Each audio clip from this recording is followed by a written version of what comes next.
কোন ব্যাচ?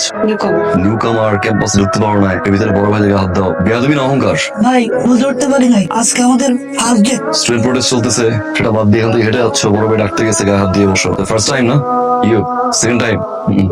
তুই কেন ছড়া মারতে গেলি? এমনি সবার সামনে আমাদের কান ধরে কেন দাঁড় করালি? ভিপি আমাকে কান ধরেছে। সরি কিভাবে বলাইতে হয় সাইরা সেটা খুব ভালো করে জানো। বলো বাবা। তুষার কেমন আছো তুমি? ভালো বাবা।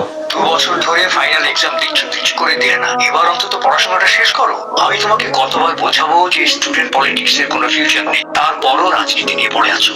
আমার তো বয়স হচ্ছে বাবা, বিজনেসের দায়িত্বটা নাও। তুমি ফিরে এলে তোমার হাতে বিজনেস হ্যান্ড ওভার করে আমি একটু বিশ্রাম নিতে চাই। রাখি বাবা। রাখি মানে? তুষার শোনো, সরি বলেন। কি তুমি? আপনি তো আমাকে চিনলেনই না। কান তো আপনি ধরেন, কান তো ধরছি আমি।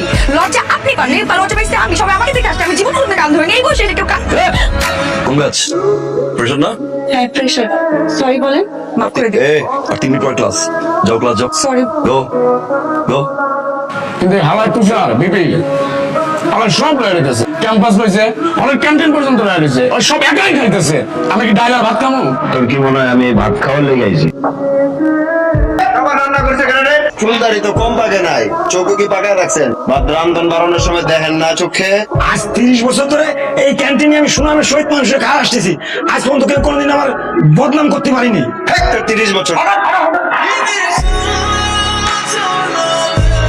কই বলাবি? খাবারের ভিতরে তেলা বড়া ফালাই দিয়া তোর মতো পরিষ্কার করে হাত দিলি। হাত দিলি গা তুগুলো হাত দিলি গা।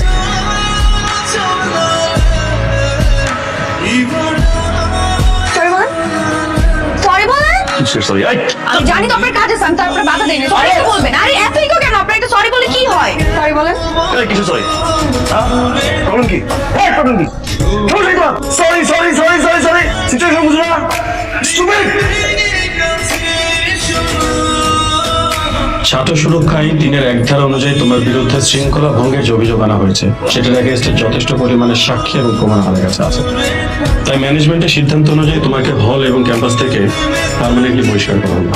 আমার একটা কথা ছিল, অনুমতি দিলে বলতাম স্যার। বলুন প্রফেসর। 30 বছর ধরে তো এই ক্যান্টিনে অনেক ছেলে মেয়ে খাওয়াই আসতেছি, এই রবির মতো অনেক রবি তো দেখলাম। আর এই ভার্সিটি থেকে অনেক ছাত্র তো জজ ব্যারিস্টার মন্ত্রী মিনিস্টার হলো, রবির মতন একটা ছেলেও আছে আমার। তাই ওর উজ্জ্বল ভবিষ্যৎ কথা চিন্তা করে স্যার পরিবারের মতো মাফ করে দেন।